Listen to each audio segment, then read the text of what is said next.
Yeah, so we embarked on community shares uh, quite a while ago. We first started looking into it. At the time, Soul Farm was a CIC limited by shares. In actual fact, we had taken on some investment through we actually had shareholders who had put money into the business via that CIC structure. So we'd sort of started dabbling in investment anyway. And we knew we wanted to grow and really invest in the business in order to sort of get profitable and get stability. So we started looking into it probably over a year before sort of actually starting the campaign. And the first thing that we did was we worked with a consultant, a chap called Dave Boyle, and he basically started the process for us and held our hands through the initial stages. So the first thing that we had to do was look into like changing our structure and building a team, trying to work out what we needed to do to make this happen. And he also helped us with two applications, one to something called the Reach Fund, and the other one to a fund I think called the Access Fund. The Reach Fund is a fund from Cooperatives UK, and so we managed to get about £15,000 just to sort of get investment ready, and that money was put into changing our structure, creating our business plans, working with accountants and finance people, and stuff like that. So we changed our structure, and that took a little bit of time, but that was done.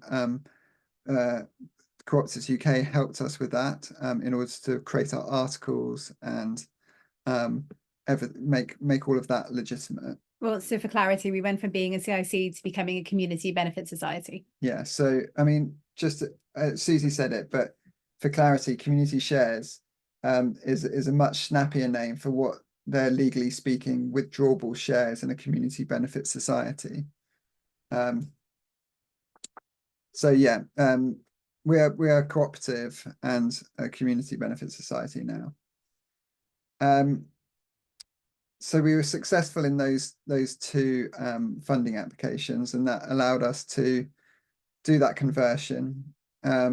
We then went through a process of trying to build out, working with our accountants in order to really make our accounts watertight, making sure that we had really solid balance sheets, cash flow forecasts, and such like that. And I think from memory, that was about a 2-month process just to sort of really get all of our accounts really watertight.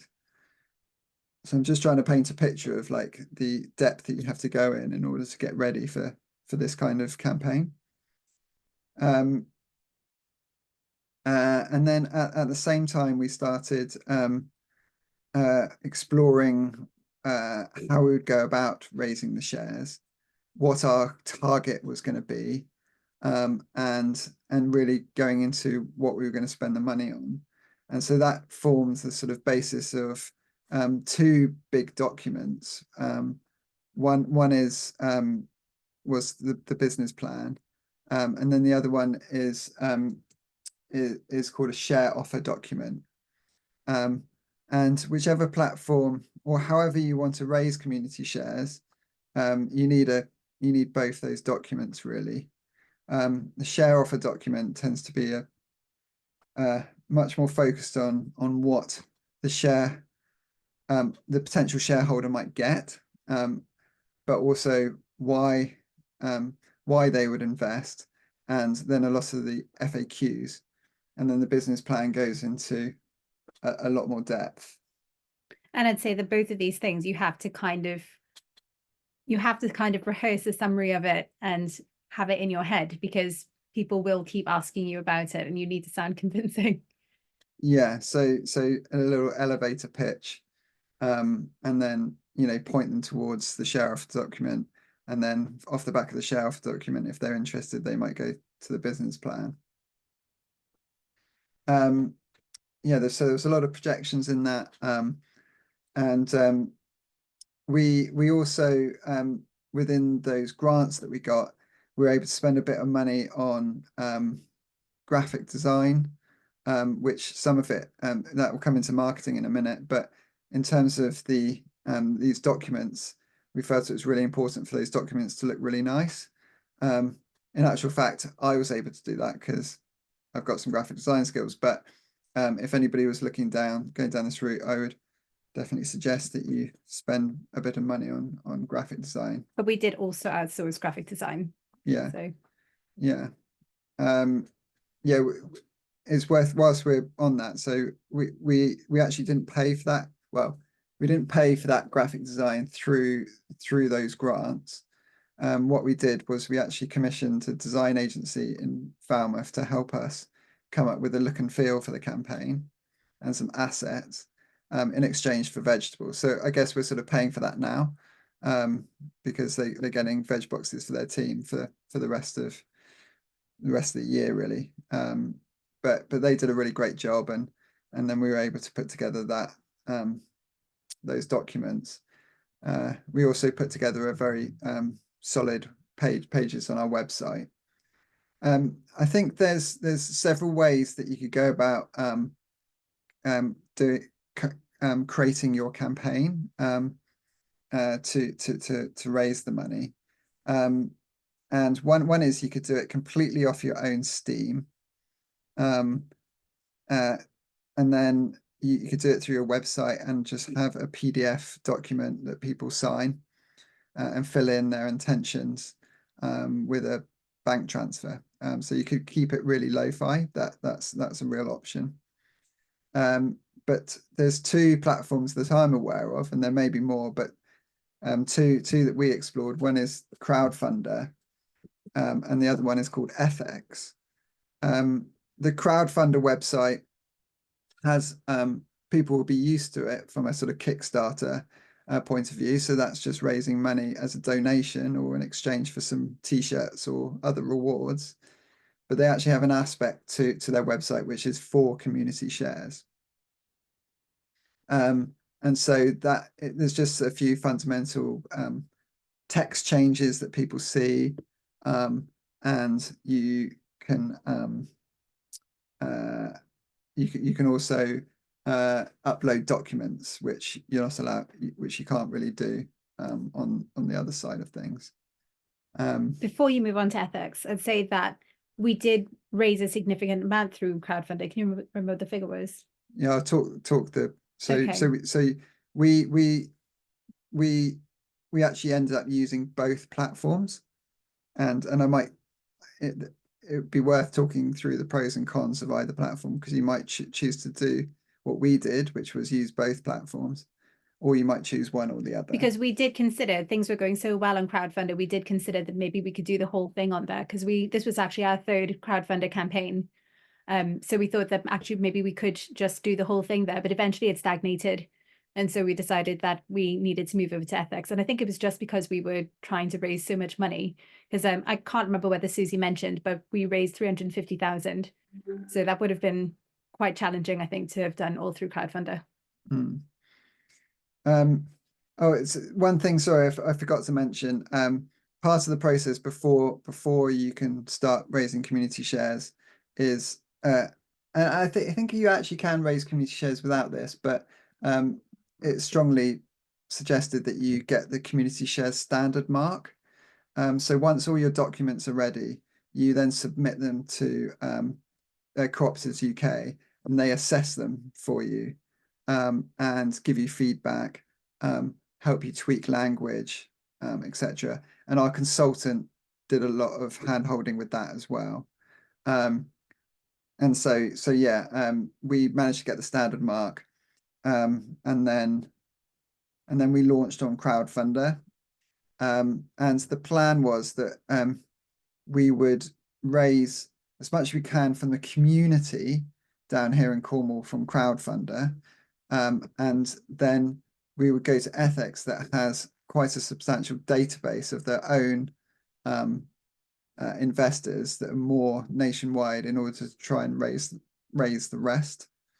The reason, the pros and cons between Crowdfunder and Ethics is that Crowdfunder has, because it is linked with other forms of crowdfunding, you're not going to get the size of donations, or sorry, investments, because it's sort of linked with that lower sort of amounts of money.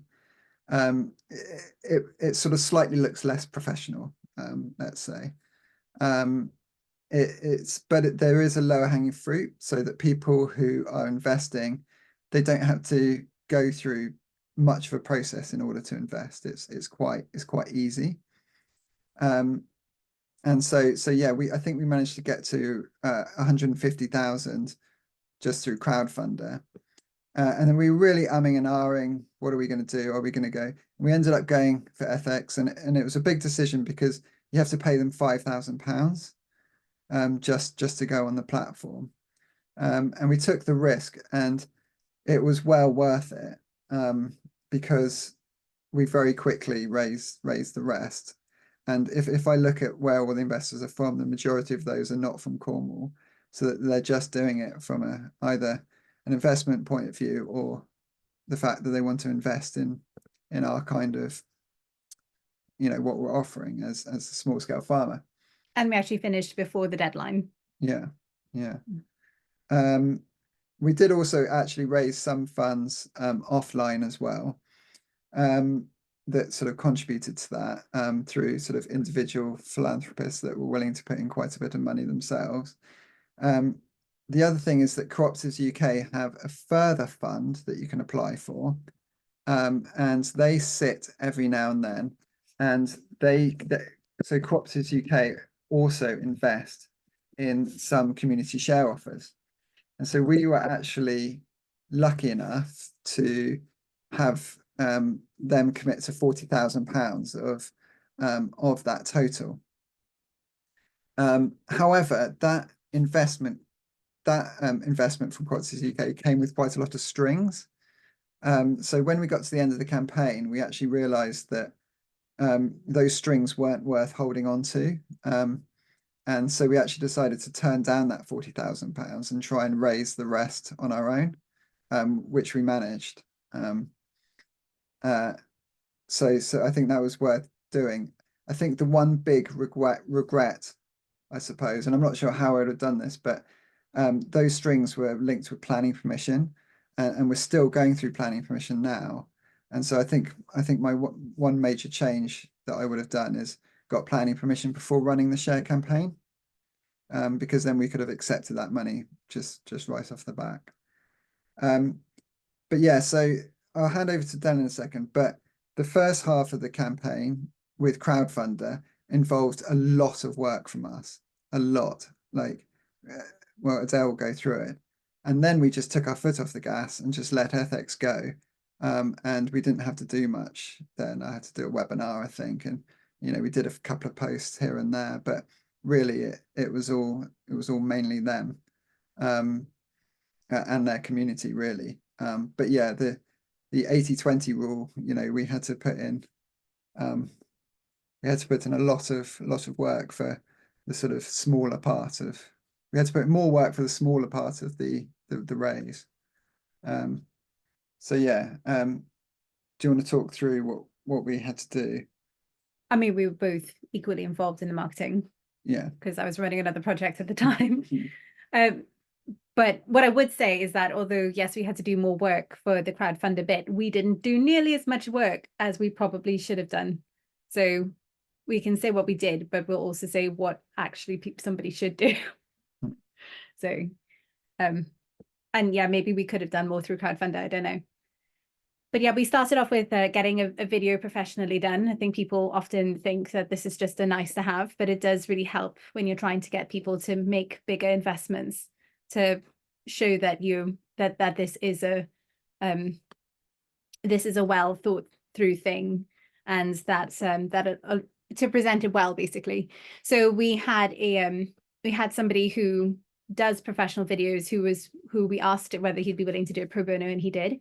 And we got various Actually, we paid him did we, in the end. We paid him from the Reach Fund. We paid him Okay. £800, which is actually a bargain for somebody to I'm glad that we paid him. Spend a whole day filming and editing. Yeah. Yeah. And we then got, so we had various members from our community get involved in the video. So it was we had board member, volunteer, staff, just from various areas, market team, growing, so that we could give like a good sense that this is something that, because we really didn't want it to be we didn't want it to be Laurence is trying to raise this money. Because especially down here, people sort of see Soul Farm as just him. And we're trying to, because we had become a community benefit society and we're trying to raise such a large amount of money, we needed to make it clear that this was a community thing happening. So that's what we really wanted to put across in the video. And so that was carefully scripted to show all the different parts of the business and what we were trying to achieve, where we had come from, where we were trying to go, and why we felt it was important for the community. So it needed to be very much focused on what we felt people would be getting from it, rather than we just need the money because we need it. So it's very easy to end up being a bit selfish when you're trying to raise funds because you're very aware of your need, whereas you need to be focused on what the other person wants. So, and then for the branding, which you mentioned before, I mean, I think we kind of went through that. If you want to add anything to that. Well, I mean, so they came up with a bunch of posters, and it was fun little things, like we sort of had an illustration of a cucumber that was cut in half, and then the cucumber, as it was sliced up into discs, became money. And it was kind of little fun little. It's so bad that we didn't put together a presentation. I'm so sorry. You can go and look on our Instagram if you scroll back. Yeah. Yeah, so it was trying to make fun little illustrations and graphics. There was a picture of a family holding up a flaming carrot, and those sort of things. And so off the back of that, that was creating social media content. It was also creating stuff for the business plan, but also banners and flyers and things like that we'd have on our stall. That's worth talking through. Okay, so this was one of the graphics. Yeah, a very low-tech presentation. So it's a carrot that. I'll just hold it up while you describe it, while you explain. Yeah, so this was just as we were keeping tabs of how much investment was going in, we just had it in a carrot. And we also had one of those at our farmers market that was sort of gradually going up. Yeah, a chalkboard one. So it tends to help to have a kind of a countdown to sort of build momentum. So not just showing how much money you're raising, but also to just keep on updating. And you feel when you're doing this, you feel like you're annoying everybody. But there's so much noise online that people don't really notice. So you do actually have to post as much as possible, which was where that's what we could have done more of, really.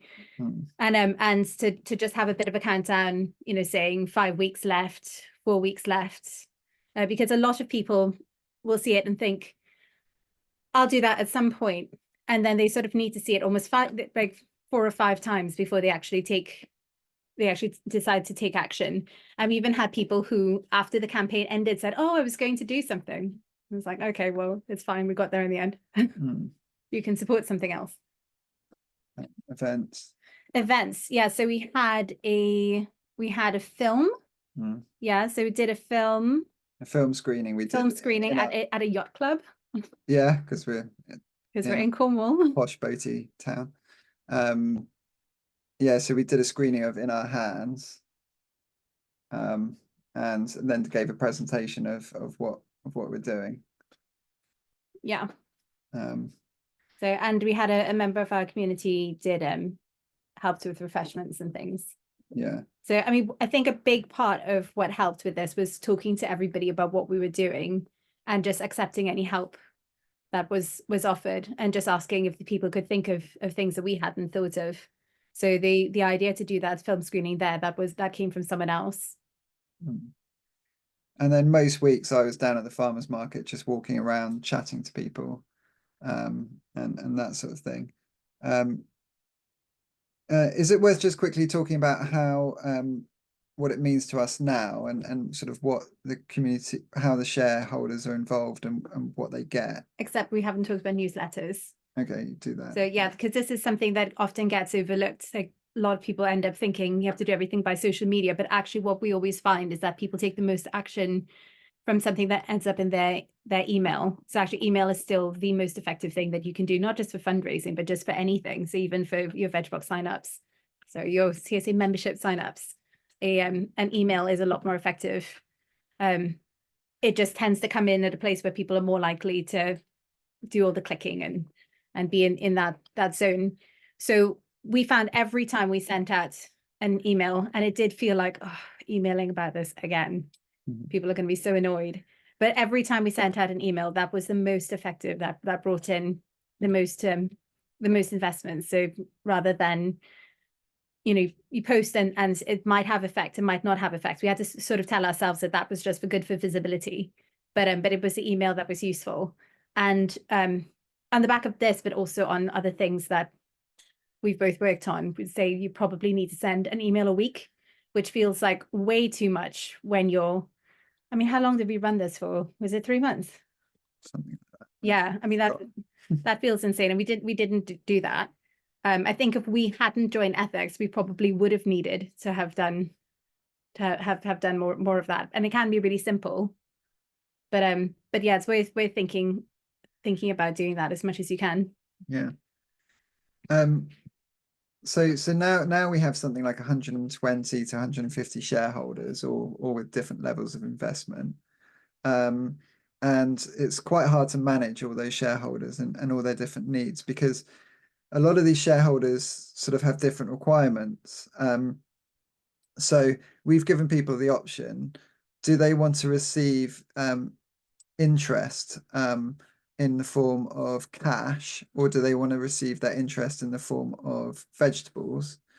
So they will receive something. The interest that we set is based on the Bank of England base rate. So it might change, but for this year it's 6%. So it's a quite good return, and everybody has to decide what rate they're going to do. But we were advised to go for 6%. Has been an attractive amount. So some people can receive that as cash on a yearly basis. So we just put the interest aside into a savings account, and when we close for the year, they will receive that money. And this is pre-profit. So it's a bit like a loan. It's not like shares, conventional shares, which is after tax. But then people can also choose for that not to be cash. They can have it as credit for vegetables. The other thing that they can do is they can choose to reinvest that interest as more shares, or they can take that interest and just gift it back to the farm. And so we've recently sent out a questionnaire asking people what they want to do with their shares. Our assumption, or what we set, but probably rather cheekily, is our assumption is that you're going to reinvest it for more shares, so that we don't have to pay out quite as much cash sort of right away. And so we're just going through the process of doing the admin on that. As I mentioned, a chap called Dave Boyle from the Community Shares Company. He was the one that sort of held our hand through this. It's quite expensive working with him. He took up quite a lot of the cash from those grants. But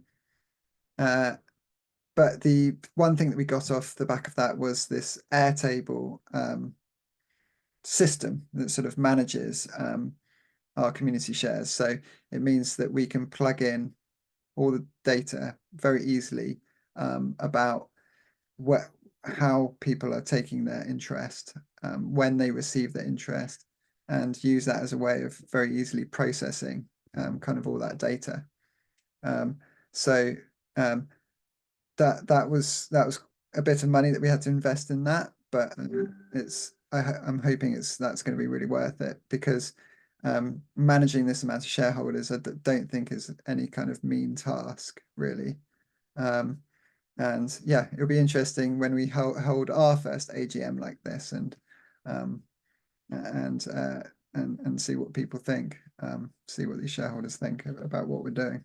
I think there's probably one more thing that we should talk about, which is why we needed £350,000, because we had a lot of people throughout the campaign saying, are you planning to get really big? This just seems like an awful lot of money. Yeah, so what have we invested the money in? That's probably the biggest question. I mean, we were really trying to balance. I mean, this is like more going to like farming stuff, like because we were really trying to think like, how do we survive in the winter? And we were thinking, we were saying, right, do we, because we're talking to like people like Andy Dibben and various other farms, do we go like tractor scale and go like more field scale, like doing all winter crops just to sort of kind of see us through, or do we go more protected cropping? And it sort of felt like one or the other, because if we're going to do either one, it's a serious kind of investment. Of course, we could have gone down the route of sort of I mean, even a very basic Kubota tractor with all the implements and stuff that we needed would have been, a serious investment. But we decided to go down the route, and mainly because it felt like a sort of passion area for many of the team, for more covered cropping. So that is allowing us to stay at a human scale, which none of us felt like we were interested in machines, and repairing tractors and such like, or particularly driving tractors. So we felt like we needed a proper polytunnel, and a proper polytunnel that would see us through the winter. So having done some consultancy, we're going to be building quite a big polytunnel, which is all automated, and with all automated irrigation and ventilation, sort of water capture systems and such like. So yeah, that's what we're investing in. The end. Great. Thank you both so much. That was really, really fascinating. I think, my God, what a lot of investment in both time, but also some upfront costs in terms of making it happen. I think that's the thing that sort of struck me in a way, was how much you had to do and prepare to get that. Definitely not just free money, is it? That's coming in. But yeah, any other questions from people on that, Bev? Yes, but I can't remember how to raise my hand. You just raised it, Hannah. There you go. Excellent. I was wondering, do you know what percentage went on of the funding went on prep and consultants and stuff, and what percentage is going on infrastructure? So are you talking about what percent of the grants that we got to get ready for? So it's all the funding going on the polytunnel, and then the grants were paid for all the preparation. That £15,000 grant went towards the administration and all the kind of getting ready for it. We definitely overspent. We probably needed a bit more, to be honest, with the amount of time that we're putting into it. But yeah, there is some money that has gone into a few things within the share offer. So we were able to quite nicely back pay some of the directors' time over the last 5 years. So there was some things like that, and we've managed to pay off a few debts as well, so a few loans and things. So that some of the money was paid towards things like that. Two others. Adam. Susie or Adam. Adam was first, I think. Yeah. Thank you. It was really interesting. So two of our grower and one of our directors was down at yours for the for the meet last week or whatever it was. So I'm from Wellington Community Food, and we've set ourselves up from the start as a community benefit society with the intention of doing a share offer. But we're about to do a crowdfunder with Aviva match funding what we offer. And we're only seeking £20,000 in this first round, which is to help us sort of prepare for the next season as we develop our designs before we do a bigger fundraising later on. I was just interested as to have you done other crowdfunders in the build-up, and how have you managed sort of expectations in terms of, I just worry whether doing a crowdfunder now for donations, whether that impacts our potential share offerings later on, or whether you can build a story that allows each to follow on. Well, we're actually on to our fourth crowdfunder right now. Okay, so you're doing both. We clearly don't give that much thought. No, we did worry about it, but it is a different thing. It's all about how you communicate it. And we did have to explain to people that, you know, you have to be very careful to use the language of investment and not donation.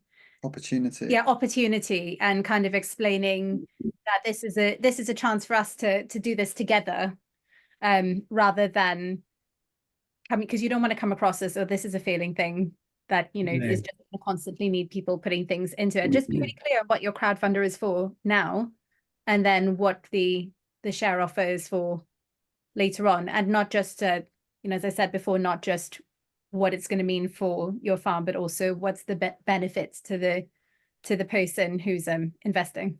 And just to add to that, there's many community share offers that have done multiple raises, and most businesses will have raise after raise after raise. And if you use that kind of language, raise one, raise two, there's a whiskey company. If you can go and look at all the community shares on crowdfunder, there's a whiskey company in Scotland who are onto their third raise, I think.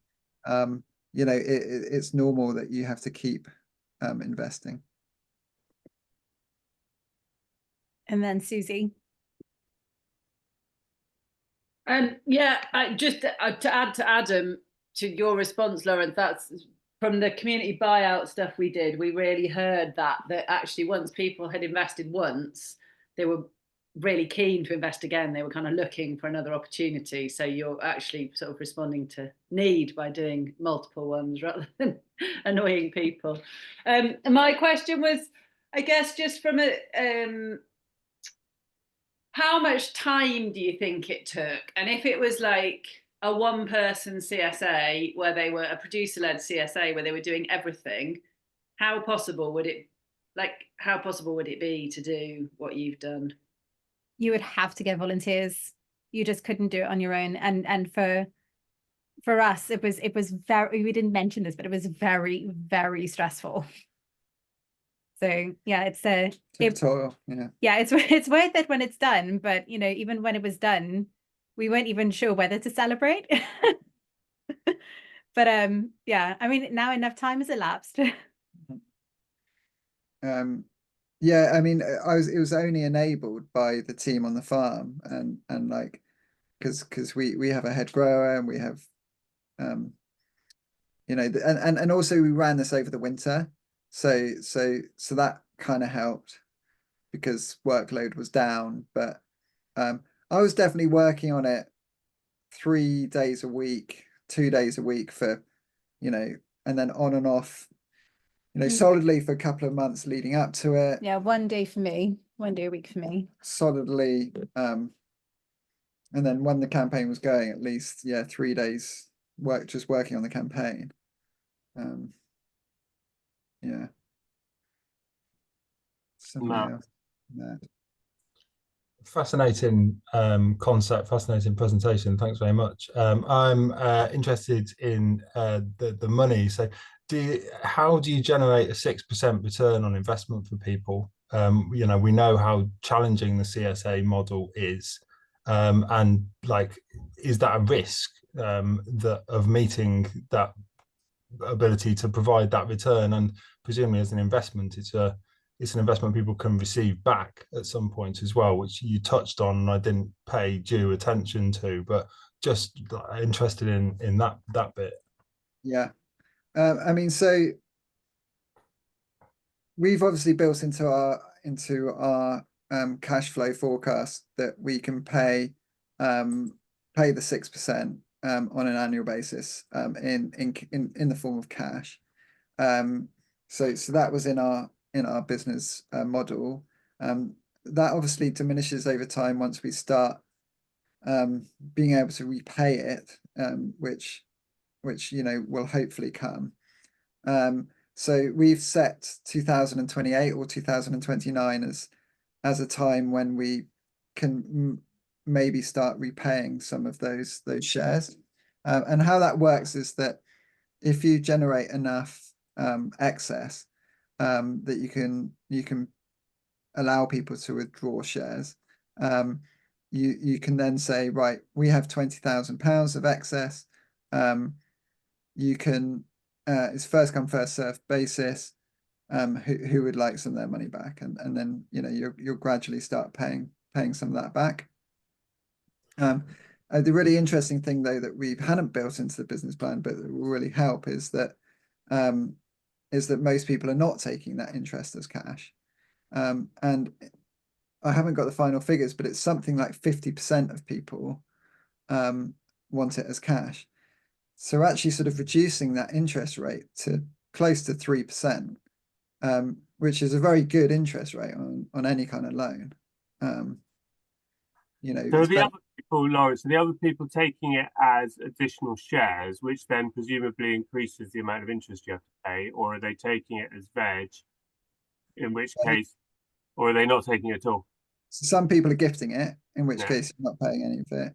Yeah. So other people are obviously investing it as more shares, which increases the pot. So yeah, that has to be taken into account. But yeah, it's very hard to model that because I haven't even got to the end of it. So I'm not really sure exactly what we're going to be paying, but it's going to be less than 6%, let's just say. But also you have to be very, very upfront throughout. So whenever you're communicating about it, that this is a high risk investment, then just make very, very clear to people that you're not making any promises. Yeah, because just to follow the thought through, really sorry, this really interested me. You've got 3% on a 350 grand total. It's still £9,000 profit that you expect to make annually, as well as being able to put some aside to repay the capital sum at some point. So, and is that all from Vegbox shares, or is there diversification of income through the rest of the farm business? I mean, so this polytunnel is a pretty serious beast. It's 40 meters by 45 meters big, and so we are projecting some very good income off that, or the ability to grow a lot of crops in quite a highly efficient way, and also being able to get crops to market quicker. Than other people that demands a high return. So really it is when that polytunnel kicks in once that starts delivering returns, that's when we start to see us really go into profit and excess. But we do have diversification because we run a farmers market and we also do wholesale. Yeah, so we basically at the moment in the summer we're split fairly evenly between our three market streams, which is veg boxes, farmers market, and wholesale. But in the winter, the wholesale almost completely diminishes. So the growth opportunity is to try and get that wholesale up equal with those other areas and beyond. But that also supports our veg boxes because we buy in more in the winter. So the idea would be, obviously, we balance that a lot more. Yeah. Super interesting. Thanks so much, guys. I have one further bit on it, sorry, because I'm also really interested. Sorry, I will just in terms of that repaying. So if at some point, as you say, if you make enough profit that you can start to repay some of those shares, what happens if nobody wants their shares back? You just reinvest in the business and the interest, or you force them to be paid off? Well, that's an interesting, actually. I haven't really I was reminded when I was talking to some people at Cropters UK that can happen, because a lot of people, the minimum investment was £100, and most people, a lot of the money came from people putting in £100, which it can be quite challenging to get the people to communicate to you about that. So you're like, do you want your £100 back? And they don't communicate. And so because they sort of forget about it, or they don't really see it as an investment. They see it more as a crowdfunder or a gift or something like that. So I think there will be a challenge around that. But there are a bunch of serious investors in there that will probably put their hand up fairly quickly when they want their money back. Yeah, I mean, I just remember when we did the community farm one, and like you, we had some very strict clauses about not being able to take your money out in the first 5 years, or whatever it was. I can't quite remember. But equally, I've got money in there that I really expect to see again, and as long as the farm's working and doing what it said it would do, then that's fine. And I mean, I'm not getting interest on it, so it's even less. But it's just, yeah, it's interesting sort of what motivates people to invest in. Yeah, it'll be an interesting thing to talk about at the AGM. Actually, it'd be nice to do like a bit of a round robin as to why people invested. Susie, did you have Oh, sorry. Yeah, I have a question, and I just wanted to say, I know like Spencer and Barry have come in sort of in the middle of things, and just like no question is too stupid. So I know I quite often sit and really want to ask a question, but I feel like I'm going to make an idiot of myself. I'm not saying you two would, but if anyone who's got their video off wants to ask a question, please do. And then my question was just how much, you talked a bit about sort of all the different needs of the shareholders, but the sort of managing, do you communicate differently with your shareholders, or investors, to how you do with the rest of your membership? And do you kind of send out regular like investor newsletters to them that are separate from the Soul Farm General one, or how do you sort of manage that? Let you know next year. We haven't got there. No, so the only thing we've done differently this time is we had a community feast and we let them get tickets first. Well, they got free Well, tickets. yeah, no, they got free tickets. So yeah, but it wasn't tickets weren't very expensive. So it was kind of more of a token thing anyway. Yeah. Charlotte made a comment on the group, and I think we definitely went big and we went hard, and just thoughts on whether a small CSA could do it. I think a one-man band would really struggle, but if you're considering something like a leap loan, which would be 40 to 50 grand, or if you're between that 40 to 100,000 kind of investment kind of amount, I would seriously consider the community shares route just through crowdfunder. I think a small CSA could raise that money, and you probably get £10,000 of that from Reach. So you'd just be looking at another 90,000, just 90,000. But I would say that I think you do need to try to engage your community and see if anybody can help, because yeah, I mean, actually, I'm not really sure when we're not. I think we appear bigger than we are. That's a marketing thing, but yeah, for better or worse. But it was mostly Laurence who did this, and I helped a little bit, but yeah, I think you do need to have somebody who is a little bit outside of the day-to-day operations to be able to help. Yeah, I think it also really speaks to what the economics report that Joe's kind of analysed says around investing in capital equipment, and like it, not assuming that, I don't know, because it's a little community food growing enterprise, it can survive on a bit of string and a bit of whatever, that like actually, yeah, it can be really business savvy and long-term sustainability savvy to think sort of bigger and longer term. Yeah, because that was something we kept talking about, explaining that it was about the scale that we were operating at, and saying that actually we needed to scale up so that our costs would remain the same, but we'd actually be making more, because being small scale was meaning that every winter we couldn't pay ourselves, so it wasn't really working. Joe. Yeah, no, fascinating. Thank you for spending the time to describe it to us. Gives me goosebumps, actually, some of the risks you've taken there. Yeah, so well done for seeing it through. There's a small community-owned, well, medium-sized community-owned distillery at the other side of the Strath from us that's done 3 different raises in this way, and they're actually now having what they're planning is a share amnesty, as they're calling it, because a lot of the people who put in the original 500s and £1,000, and the business is now quite well established, they're never expecting to get that money back, and they're actually, people are basically saying, okay, you survived, and I feel good because I've helped you, and that's sufficient. And they're actually writing off, they're asking people if they just want to kind of close the account, basically. And a lot of their initial investors in there. Question I got was really about the overlap between your regular customers for the farm and the people who are investing in the farm. Are they the same people, or are they a different group of people? A lot of them are. Yeah, a lot of them are, and in fact, the little key rings that we gave out at OGG, the woman who I picked them up from, she was very proud to say that she was one of our shareholders, and that she's one of our oldest VegBox members, because I'm terrible with remembering names and things. So she wanted to say that, and we were talking about that actually it is great that people have seen it as their own.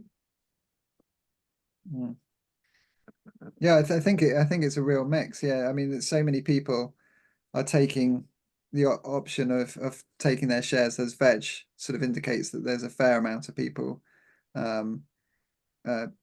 customers that have done it. I also know that there's a bunch of people in Cornwall, is really weird, that have invested, and then I know that they're not our customers. They just think that what we're doing is cool. Or they might be just slightly outside of our catchment. But it also really blows my mind that I think somebody in Cyprus invested. Okay. Okay. And you don't deliver to Cyprus, I take it? Well, no. Oh, okay. Although I had a phone call from somebody from Oxford today saying, "Can I order a veg box, please?" Yeah. Okay, it's fascinating, and I know that £350,000 is a lot of money to capitalise a business. But as when we did our little offer for building our Kedder house, as one of our customers put it to us, he said, "Well, actually, what you're asking for is a tiny fraction of their investment pot for their pension." And actually, if I consider our members and how much they must have stashed away in their investment pots, actually asking people to basically put a small amount of their future goodwill into a business that's going to provide them with food is actually a very good investment.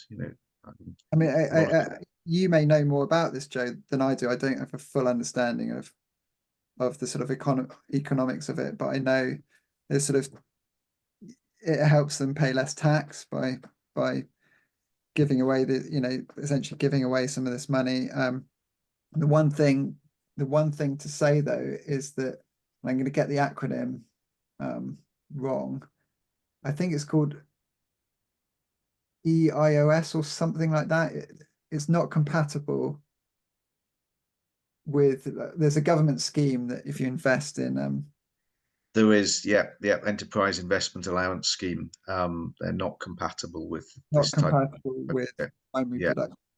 Yeah, and that's largely due to scale, I think. But that scheme tends to be for 5- and 6-figure sums, rather than 3- or 4-figure sums amongst individual investors. But no, it makes me wonder about an investment bond at some point, because what you've done is create incredible amount of work to put something together. I just wonder if there's a possibility to put together a cluster of farms that do it. That it would be easier to have a funding mechanism of this sort that was open for a number of farms to join, and then for a number of then they then invite their customers and their goodwill base in their area to join it, rather than having, you've basically had to create your own wheel to make this vehicle move. That would be quite interesting, and it may be the next stage, because only so many small farms can actually use the FX platform and really attract and use that database effectively. So we were the third farm, I think, after the Kinling farm. There was another farm that didn't do very well, and then us. Okay. And so you're going to start to, if you have too many farms, you're going to start. So I think FX would be very interested in something like that. And just a comment on the amount, the 350. And let's just put this in perspective, that most businesses that start off need far more than £350,000 in order to get going. And our sort of businesses are turning over less than high street shops. We're talking about micro businesses here. And people are sort of astounded at sort of like £350,000, which, once you start spending it, you realize it's not very much. It's amounts, but it's in comparison to other industries, it's really not. Yeah, it's not many electric SUVs for people to come and pick their veg box up in, is it? Yes. Yeah. I think that also emphasises how underinvested so many small food businesses are. When you think how big that sounds to people, it's like, actually that should be probably the norm, and most are not getting that investment. Spencer was on our farm this week. Guys, sorry, I've got funny angles going on here. I haven't got a camera on my big monitor, and I'm seeing you on the big monitor, so apologies. Hey. So I've got a silly little question. I was just wondering, Laurence, nice to see you again, by the way. What would happen? What do you think would have happened to Soul Farm if you had been unsuccessful in restructuring and getting your community shares you're coming through? What do you think? I mean, it's kind of, it might be an obvious one, but yeah. What do you think? Yeah. No, it's not an obvious one, because I don't think we were honest with anyone about how we felt about it. I think we were probably, I was talking to liquidators. Right. Okay. Sorry to hear that. It's just because personally, every winter we can't pay ourselves. We pay everybody else. So yeah, we just couldn't do it anymore. Actually, I think we did say that in one of our social media posts, but not maybe as strongly as that. But it was that serious for us. So we were sort of in the middle of the campaign at ORFC in January. Yeah. Very mixed feelings about being there. Yeah. Cool. That's great. I hope it goes really, really well for you all. I really do. It was really fun to do a bit of work with you guys too. Was it only last week? It was like ages ago already, but that was really good, and the event was good too. So yeah, thank you. Cheers.